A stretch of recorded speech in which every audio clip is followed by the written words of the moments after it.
نادان کا امتحان یہ ہوتا ہے کہ اس کو تحقیق و جستجو کا حکم دیا جائے، اور دانا کا امتحان یہ ہے کہ اس کے فکر و تدبر کے لیے سرحدیں مقرر کر دی جائیں کہ ان سے آگے قدم نہیں رکھنا ہے۔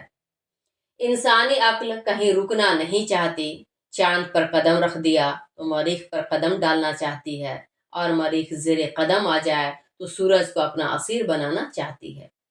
چنانچہ ان حروف مقطعات کا مقصود عقل انسانی کا امتحان ہے کہ خدا کے منشا کے مطابق وہ اس کی کھوج میں پڑنے سے باز رہے۔ پھر چونکہ ان حروف کے معنی معلوم ہونے پر نہ دنیا کا کوئی حکم شرعی موقوف ہے اور نہ آخرت میں نجات یا عذاب، اس لیے انسان کے اس سے ناواقف ہونے میں کوئی حرج نہیں۔ قرآن کو کتاب کہہ کر اس بات کی طرف اشارہ ہے کہ قرآن مجید پیغمبر اسلام صلی اللہ علیہ وسلم کی حیات طیبہ ہی میں ایک مصحف اور کتاب کی صورت میں مرتب ہو چکا تھا، جس کا ایک ایک حرف آج تک محفوظ ہے۔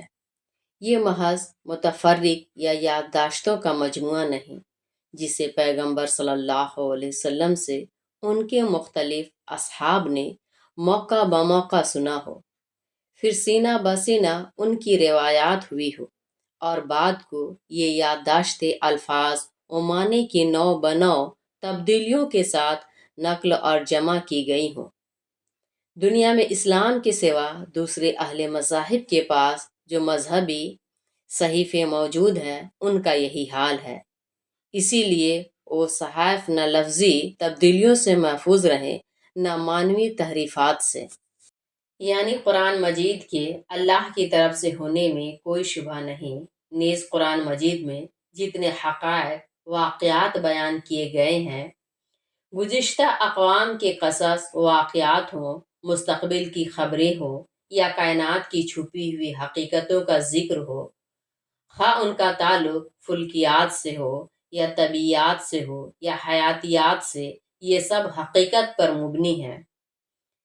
ان کے بارے میں شک و شبہ کا کوئی کانٹا دل میں نہیں چبھنا چاہیے۔ اگر کسی بات پر شبہ ہو تو یہ انسان کی عقل کوتاہ اور فہم ناصار کا قصور ہے، نہ یہ کہ قرآن مجید کا بیان غلط ہے۔ چنانچہ آج تک نہ تو نئی سائنسی تحقیقات حرف بحرف قرآن مجید کی تصدیق کرتی جاتی ہیں۔ جیسے سورج کی روشنی ہر شخص تک پہنچتی ہے، لیکن اس سے فائدہ وہی اٹھا سکتا ہے جس کو دیکھنے والی آنکھ بھی میسر ہو۔ توجہ دے، آگے فرمایا جا رہا ہے کہ جو آنکھ ہی سے محروم ہو اس کے لیے دن کی روشنی اور رات کی تاریکی دونوں برابر ہیں۔ بادل ہر زمین پر برستا ہے، لیکن سیراب وہی زمین ہوتی ہے جس میں پانی کو جذب کرنے کی صلاحیت بھی ہو۔ چٹیل اور پتھریلی زمین کو بارش سے کچھ نفع نہیں ہوتا۔ اسی طرح قرآن مجید کے مخاطب تو تمام انسان ہیں، لیکن قرآن مجید کی دعوت ہدایت سے فائدہ انہی لوگوں کو حاصل ہوگا جو ہدایت کے طلبگار بھی ہوں۔ اس کے لیے بنیادی شرط یہ ہے کہ دل میں خدا کا خوف ہو، گناہ اور اللہ کی نافرمانی سے بچنے کی خواہش ہو، اور خدا کی اطاعت و فرمانبرداری کا جذبہ ہو۔ ایسے ہی لوگوں کو متقین کہا گیا ہے۔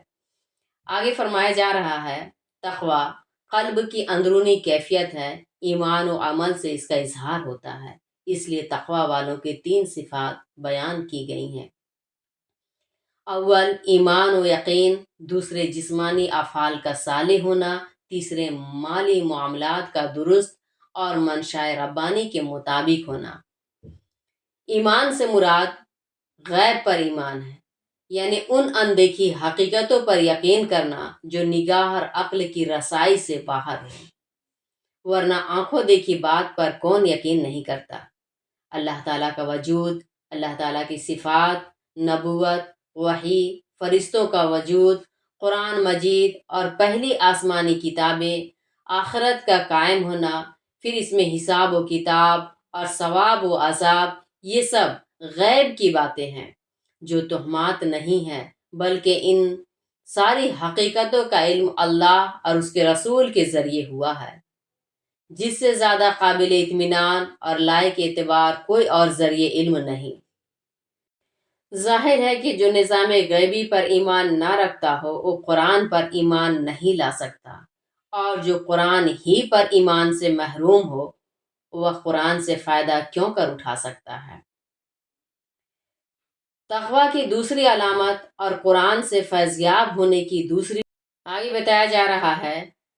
تقوی کی تیسری پہچان اور قرآن سے ہدایت حاصل کرنے کے لیے تیسرا ضروری وصف انفاق یعنی اللہ کے راستے میں خرچ کرنا ہے۔ اس میں زکوٰۃ و صدقات واجبہ بھی شامل ہے، صدقات نافلہ بھی داخل ہیں، اور ماں باپ، بیوی بچوں، رشتہ داروں، پڑوسیوں اور مہمانوں غرض خدا کے تمام ہی بندوں کے ساتھ حسن سلوک بھی۔ جو شخص دوسروں کا حق ادا کرنے میں کوتاہ نہ ہو وہ حرام طریقے پر دوسرے بھائی کا مال کیسے حاصل کر سکتا ہے؟ وہ یقیناً سود، جوا اور کمائی کے حرام طریقوں سے بھی اپنے مال کی حفاظت کرے گا۔ بس گویا انفاق کے لفظ پر مال سے متعلق شریعت کی تمام ہدایات کی طرف اشارہ ہے۔ آگے کا ترجمہ اور تفسیر جاننے کے لیے میرے چینل کو آپ سبسکرائب کر لیں اور زیادہ سے زیادہ شیئر کر لیں تاکہ میرے ویڈیو سے آپ جڑ سکیں۔ اللہ عمل کرنے کی توفیق عطا فرمائے۔ السلام علیکم ورحمۃ اللہ وبرکاتہ۔